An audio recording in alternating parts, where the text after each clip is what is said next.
한 주간도 건강히 잘 지내셨나요? 이민우 목사입니다. 우리가 지난주까지 책 1부의 내용을 이제 마무리했고요. 이번 주부터 2부의 내용으로 함께 은혜를 나누려고 합니다. 그런데 2부의 제목은 복음의 중심 메시지 예수입니다.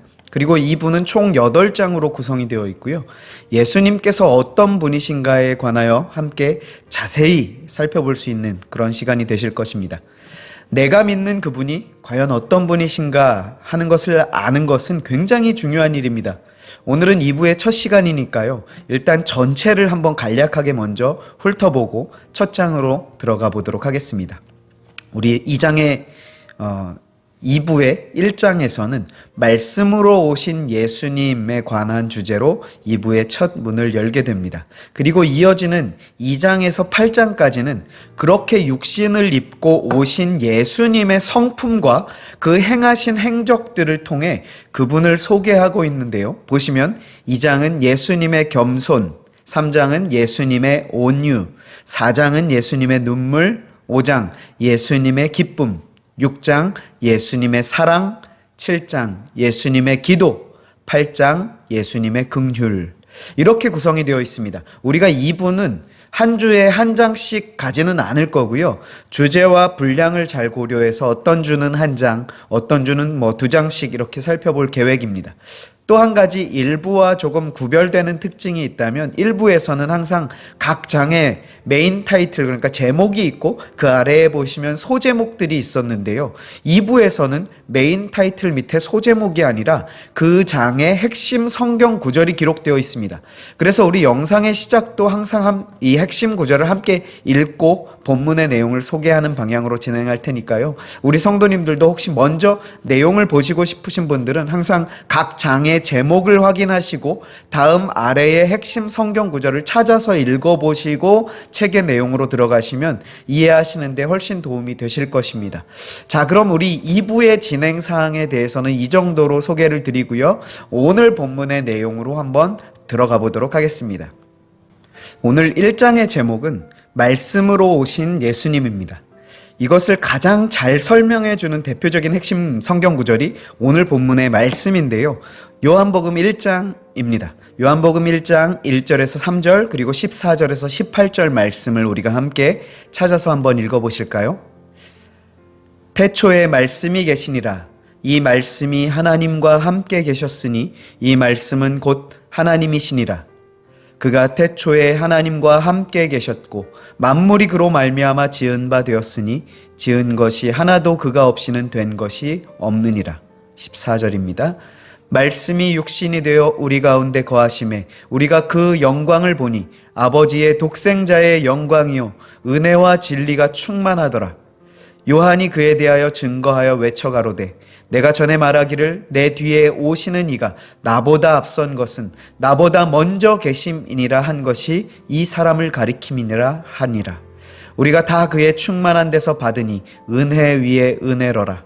율법은 모세로 말미암아 주신 것이요 은혜와 진리는 예수 그리스도로 말미암아 온 것이라.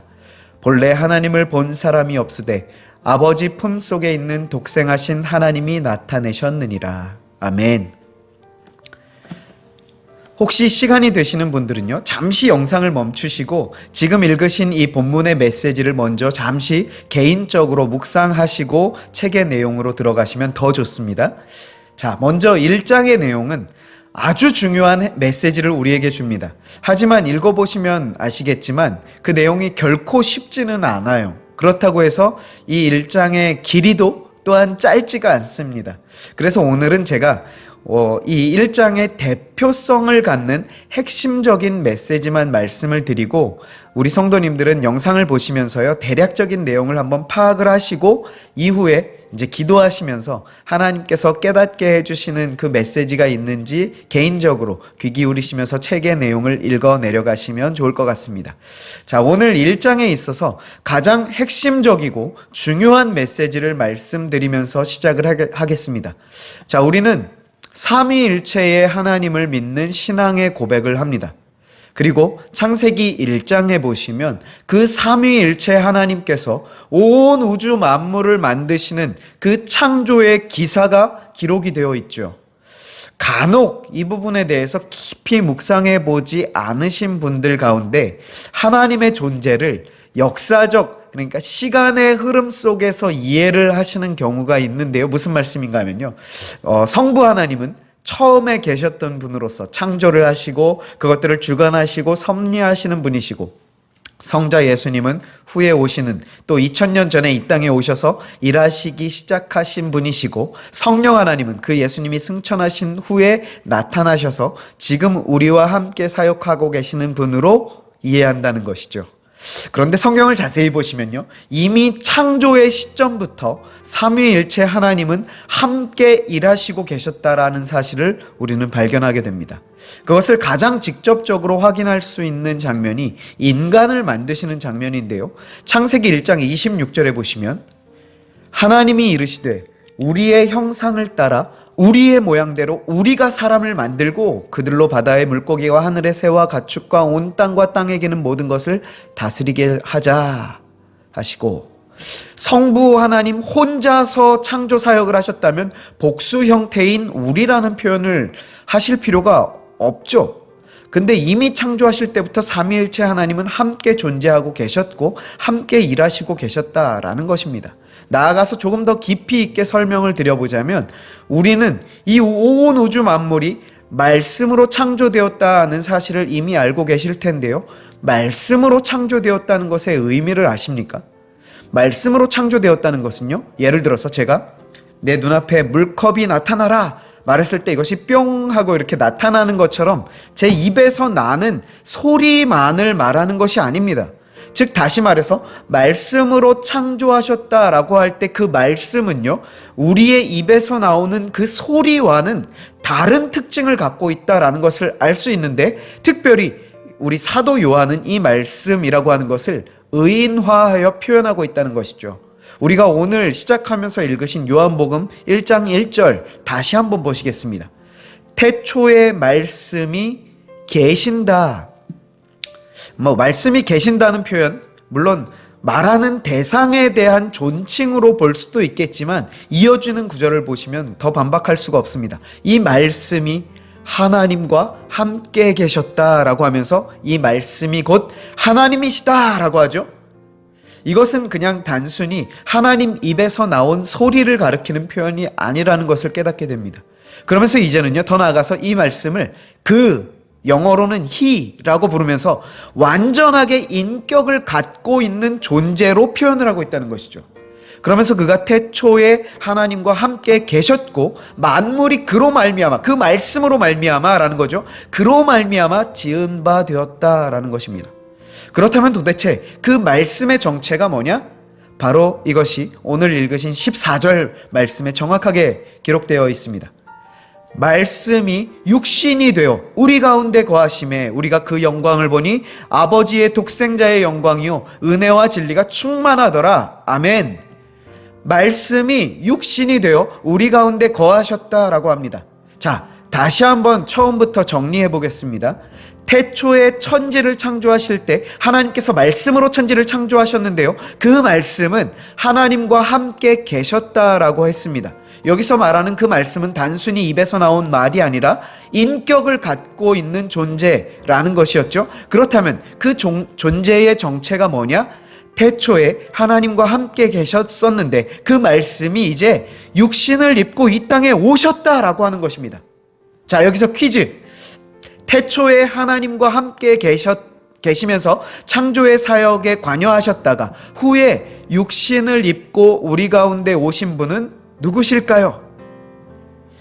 예수님 외에는 없다라는 것입니다. 즉 그 말씀의 정체가 바로 예수님이라는 사실이죠. 이해가 가시나요? 이 내용에 관해서 이미 알고 계셨던 분들은 쉽게 이해하실 내용이겠지만 이전에 이것을 생각해 보신 적이 없으시거나 혹은 처음 들으신 분들을 위해서 조금 시간을 할애해서 설명을 드렸습니다. 그런데 이것은요, 우리가 믿는 하나님 그리고 우리가 믿는 예수 그리스도를 아는 데 있어서 매우 굉장히 아주 꽤나 중요한 내용이기 때문에 이 부분을 우리가 잘 이해하기 위해서 혹시 한 번의 설명으로 잘 이해가 안 가신다면요, 영상을 뒤로 돌려가시면서 다시 한번 정확하게 이해를 하시고 그 다음의 내용으로 넘어가시면 좋겠습니다. 우리가 오늘 1장에 다른 내용들도 많이 있지만요, 태초에 하나님과 함께 계셨던 말씀이 육신을 입고 이 땅에 오셨다, 그 말씀이 곧 예수님이시다라고 하는 이 전제를 우리가 정확하게 이해하고 정리하셨으면 좋겠습니다. 그것이 잘 정리가 되셨다면 끝으로 말씀이 육신이 되어 우리 가운데 거하시는 것이 그렇다면 왜 중요한가? 그 의미를 생각해 보면서 오늘 영상을 마무리해 보려고 합니다. 책 92페이지 마지막 줄에서 93페이지 중간까지의 단락의 글인데요, 이게 1장에서 중심 메시지는 아닐지 모르겠지만 오늘 우리가 집중해서 보기로 한 말씀이 육신을 입고 우리 가운데 임하신 것이 어떠한 중요한 의미를 갖는가를 잘 설명해 줄 수 있는 부분이기 때문에 제가 한번 읽어보도록 하겠습니다. 인간이 죄로 타락하기 이전에 에덴 동산에서 하나님은 친히 아담과 하와와 함께 동산을 거니시며 직접 그들에게 말씀하셨습니다. 그리고 인간이 죄로 인해 타락한 후에도 여전히 인간을 사랑하셔서 자연을 통해 계시하시거나 모세를 통해 시내산에서 하나님의 말씀을 직접 돌판에 새겨주셨습니다. 자, 무슨 말씀입니까? 하나님께서는 당신의 손으로 만드신 인간에게 끊임없이 말을 걸어 오신다는 거죠. 에덴 동산에서는 직접 말씀을 하시고 타락한 후에도 하나님은 인간을 여전히 사랑하셔서 모든 수단과 방법을 다 동원해서 우리를 찾으시며 말씀을 걸어오고 계시다는 것입니다. 이것을 통해 우리를 찾으시는 하나님, 우리 아버지의 사랑의 마음을 느껴보시기 바랍니다. 그런데 이어지는 문장을 또 보십시오. 그러나 인간은 하나님의 말씀을 겉으로만 받아들일 뿐 중심으로 순종하지 않았습니다. 그러자 하나님은 완악해질 대로 완악해진 인간을 위해, 잠시 여기까지만 보시면 이 뒤에 어떤 내용이 이어질 것 같으십니까? 우리는 일반적으로 순종하지 않고 끝까지 손을 잡지 않은 채 완악해질 대로 완악해진 인간을 위해 심판이 예비되어 있거나 혹은 그들을 벌하시기로 작정하셨다라는 내용이 이어지는 것을 자연스럽다라고 생각을 하실 것입니다. 그런데 보시면요, 그러자 하나님은 완악해질 대로 완악해진 인간을 위해 드디어 마지막으로 하나님의 말씀이 육신이 되어 이 땅에 오게 하셨습니다. 그분이 바로 말씀이 육신이 되어 우리 가운데 거하신 하나님의 독생자 예수 그리스도이십니다. 자, 보세요. 이게 엄청난 은혜 아닙니까? 오늘 내가 이렇게 살아 숨쉬고 존재하고 있는 것이 오직 하나님의 은혜의 결과라는 것을 우리가 보게 되지 않으십니까? 우리를 향하여 끝까지 손 내미시고 말씀을 걸어오시는 하나님에 대해 우리는 거절하고 순종하지 않고 손을 잡지 않은 채 완악해질 대로 완악해졌다라는 사실입니다. 이게 우리의 상태였고 오늘 우리의 현 주소라는 사실이죠. 그런데 하나님은 어떻게 이 상황을 풀어가십니까? 그런 우리를 향하여 독생자 아들 예수 그리스도를 우리를 위하여 이 땅에 보내주셨다라는 사실입니다. 그런데 모든 것을 다 아시는 그 하나님께서 아들 예수님을 보내주실 때 그 예수님께서 십자가 지시고 돌아가실 것을 모르시고 보내주셨는데, 보내주시고 났더니 어라? 생각보다 얘네들이 더 완악하네? 해서 실수로 예수님이 십자가 지시고 돌아가셨습니까? 아니죠. 이미 돌아가실 것을 아셨음에도 우리를 위해 그 아들을 보내주셨다라는 사실입니다. 혹자는 하나님은 영적인 분이시니까, 또 예수님도 영적인 분이시니까 대의를 위해서 예수님의 희생을 요구하시는 일에 아무런 고통과 갈등과 아픔도 느끼지 않으실 거라고 생각하며 그것을 대수롭지 않게 여기는 분들이 계십니다. 그런데 오늘 우리가 느끼는 모든 감정들, 생각들, 우리가 아는 모든 것들은 하나님에게서 나오지 않은 것이 없다라는 것입니다. 만물이 그로 말미암지 않은 것이 없다라는 것이죠. 그렇기에 아들을 보내실 때 그 마음이 아무렇지 않았던 결정이라고 하는 것은요, 은혜를 거절하기 위한 비겁한 변명이고요, 핑계거리밖에 되지 않는다라는 사실을 반드시 기억하시기 바랍니다. 예수님의 희생을 요구하시는 것이 결코 즐거운 결정이 아니었지만 그것을 통해 얻게 될 기쁨과 영광을 위하여 고난을 참으신 것입니다. 그리고 그것은 우리에게 고스란히 은혜, 라는 선물로 주어졌다라는 사실이죠. 우리가 오늘 이 1장을 통해 특별히 태초부터 하나님과 함께 계셨던 예수님께서 육신을 입으시고 이 땅에 오셨다는 사실에 대한 성경적인 근거와 그것이 갖는 의미에 관하여 함께 살펴보면서 오늘 나에게 임한 하나님의 은혜에 관하여 살펴보았습니다. 이 코로나 시대를 살아가며 이전에 겪어보지 못한 영적 위기와 혼돈의 때를 살아가고 있는 요즘, 신앙을 지키는 것조차 결코 쉬운 일이 아님을 깨닫게 되고 여러 방면에서의 어려움이 쏟아지는 요즘 아닙니까? 이 위기를 극복할 수 있는 유일한 길은 오직 예수 그리스도이십니다.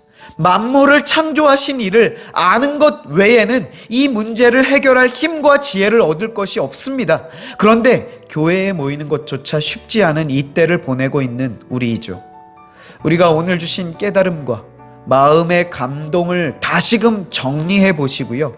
우리 각자의 자리에서 다시금 은혜의 보좌로 담대히 나아갈 담력을 얻으시고 우리의 가란 심령의 해갈함과 회복해 하시는 역사를 맛보게 되시길 간절히 소원합니다.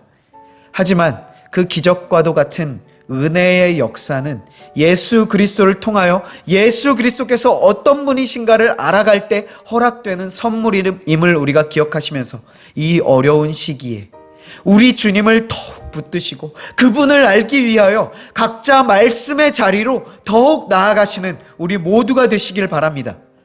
우리를 불쌍히 여기시고 긍휼을 베푸시는 하나님께서는 오늘도 은혜 베푸실 자를 찾아다니시며 그 심령에 말씀하십니다.